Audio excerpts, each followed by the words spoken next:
ایک ان میں ہوتا ہے جی مسایا کمپلیکس کہ میں جی پوری دنیا کو بچا رہا ہوں, مجھے نوبل پرائز ملنا چاہیے. آپ نے اس طرح کی باتیں 1000 دفعہ سنی ہوں گی. ایسی ہی چیزیں پاکستان میں بھی ایک ڈونلڈ ٹرمپ کی فوٹو کاپی ہے, اس سے بھی آپ سنتے ہیں. لیکن جو دوسری چیز, یوتھی بھائیوں سے میں کہنا چاہتا ہوں ویڈیو چھوڑ کے نہیں بھاگنا, آپ کو سیکھنے کو ملے گا, ویسے تانے برداشت کریں. دوسری چیز جو سی ہے وہ کیا ہے کہ یہ لوگ بہت کلیور ہوتے ہیں, لیکن یہ دنیا کو اپنا تاثر ایسے دیتے ہیں کہ ہم بہت بیوقوف ہیں, ہم گگو گھوڑے ہیں, ہمیں کچھ نہیں پتا. تو جب آپ ڈونلڈ ٹرمپ جیسے کریچر کے ساتھ ڈیل کرتے ہیں تو آپ کو جہاں پر اس بندے کو خوش کرنے کا ایک طریقہ آتا ہے کہ ہم اس بندے کی تعریف کریں گے تو یہ بندہ خوش ہو جائے گا. اور آپ نے دیکھا بھی کہ پاکستان کی جو ہماری قیادت ہے, جو ہمارے وزیر اعظم نے ایک دفعہ ایک تقریر کی تھی بڑے عالمی لیڈروں کے سامنے اور ٹرمپ کی تعریفیں کی تھیں, تو آپ نے دیکھا کہ اس کا ٹرمپ کے اوپر کیا اثر ہوا, کیسے وہ خوش ہوا. کیونکہ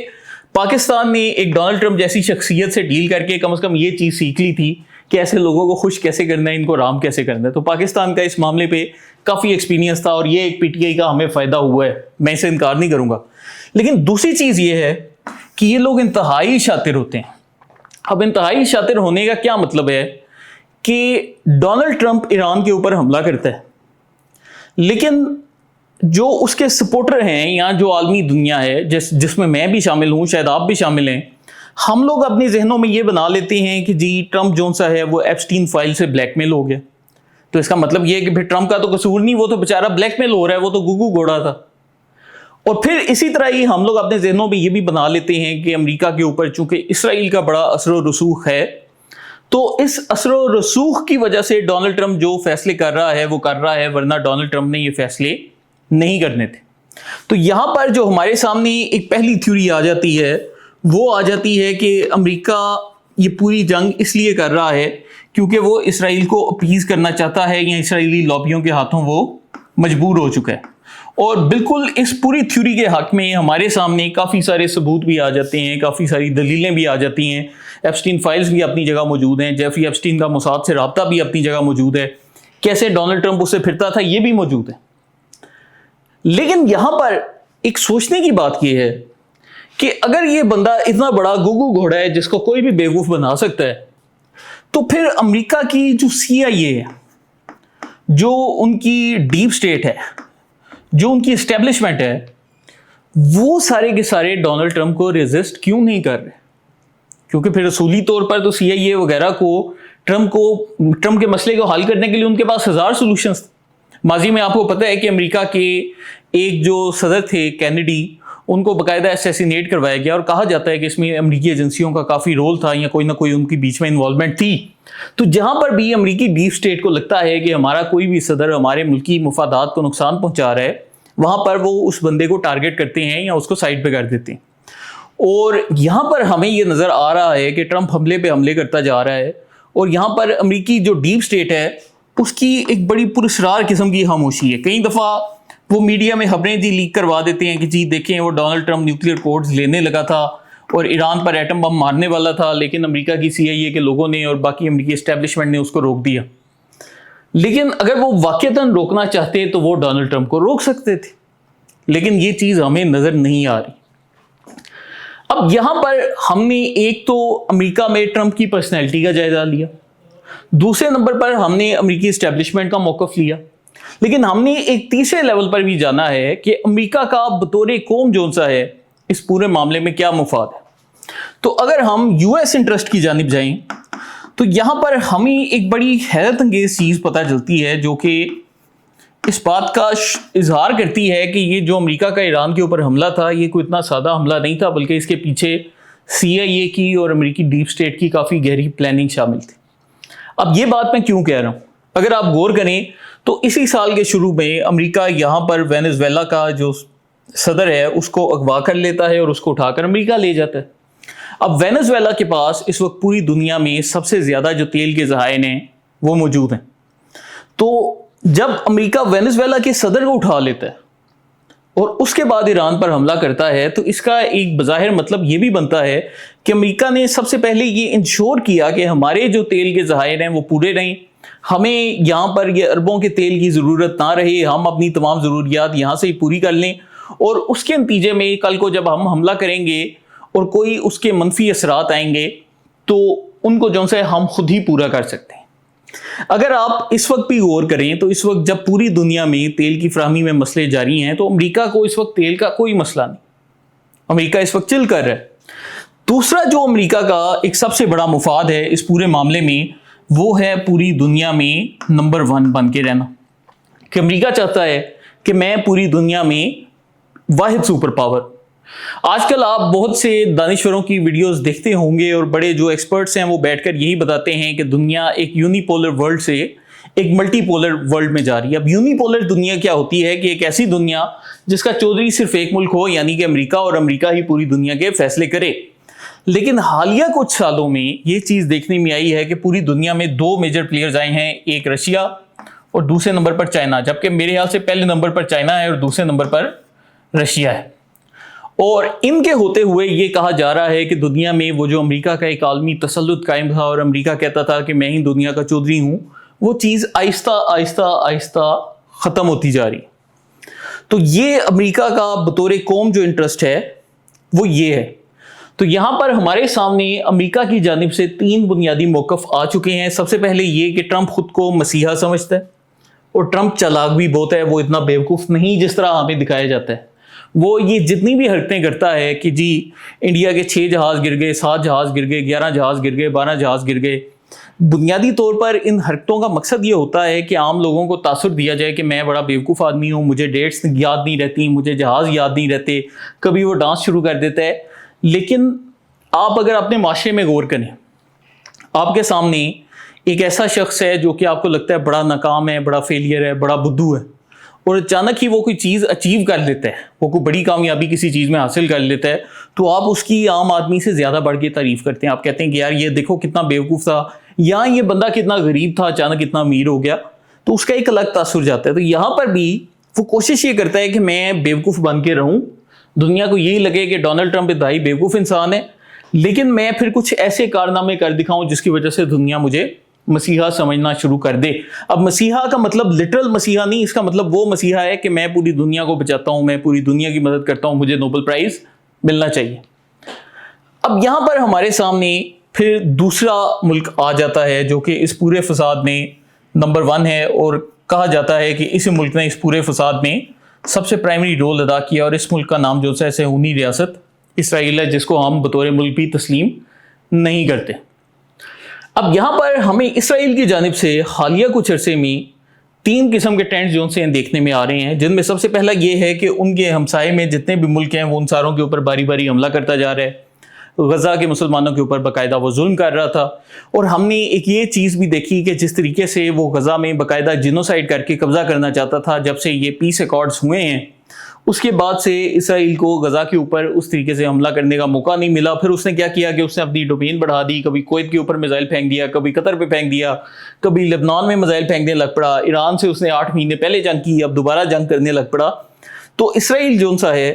وہ پورے خطے میں بدامنی چاہتا ہے۔ تو یہ اسرائیل کا بطور ریاست جو سا ہے ہمارے سامنے ایک پرائمری انٹرسٹ آ گیا ہے کہ اسرائیل یہاں پر انارکی چاہتا ہے۔ اب بدامنی کا فائدہ کیا ہوگا؟ اس کا جو بنیادی مقصد ہے وہ اسرائیل کی جو روٹس ہیں ان کے اوپر بات کرنا ہے۔ اب اسرائیل کی جڑیں کیا ہیں کہ اسرائیل کی جتنی بھی یہ جعلی ریاست ہے اس کو بنانے کے پیچھے جو ان کا ایک بنیادی مقصد تھا وہ یہ تھا کہ 3000 سال پہلے ہمیں، اب جو ان کے حضرت موسیٰ علیہ السلام کے متعلق ایک خیالات ہیں، اب ہم بطور مسلمانوں سے اتفاق نہیں کرتے، لیکن میں یہ آپ کو ان کے خیالات بتا رہا ہوں کہ وہ کہتے ہیں کہ جی ایک پیشن گوئی کی گئی تھی کہ ہم اپنے اس علاقے میں جس کو ماضی میں کنعان کہا جاتا تھا یہاں پر واپس آئیں گے، اور جب ہم یہاں پر واپس آئیں گے تو ہماری ایک حکومت قائم ہوگی جو کہ تا قیامت پوری دنیا تک قائم رہے گی۔ یہ ان کا نظریہ ہے۔ تو وہ اس علاقے میں کوئی اس نیت سے نہیں آئے کہ انہوں نے 30-40 سال بیٹھنا ہے۔ ان کی سوچ یہی ہے کہ اگر ہم یہاں پر سائیڈ والے جتنے ممالک ہیں ان کو آہستہ آہستہ آہستہ کمزور کرتے جائیں تو الٹیمیٹلی ہم ایک ایسی سٹیج پر پہنچ جائیں گے جہاں پر ہمارا پوری دنیا کے اوپر جو سا ایک راج ہوگا اور ہم ساری چیزوں کو اچیو کر لیں گے۔ اب اس معاملے میں آبویسلی اسرائیل کے سامنے جو ایک سب سے بڑی دیوار ہے وہ ایران ہے۔ اب وہ کیوں ہے، اس سوال کا جواب ہم یہاں پر پینڈنگ چھوڑ دیتے ہیں، تھوڑی دیر بعد میں آپ کو تفصیل کے ساتھ سمجھاؤں گا کہ ایران ان کے لیے مسئلہ کیوں بنا ہوا ہے۔ لیکن یہاں پر ہمیں اسرائیل کا جو وزیر اعظم ہے نتن یاہو، اس کے اوپر بھی بات کرنے کی ضرورت ہے کہ یہ کیا مخلوق ہے اور یہ کیوں اس طرح کی حرکتیں کر رہی ہے، جس طرح ہم نے ڈونلڈ ٹرمپ کی پرسنالٹی کو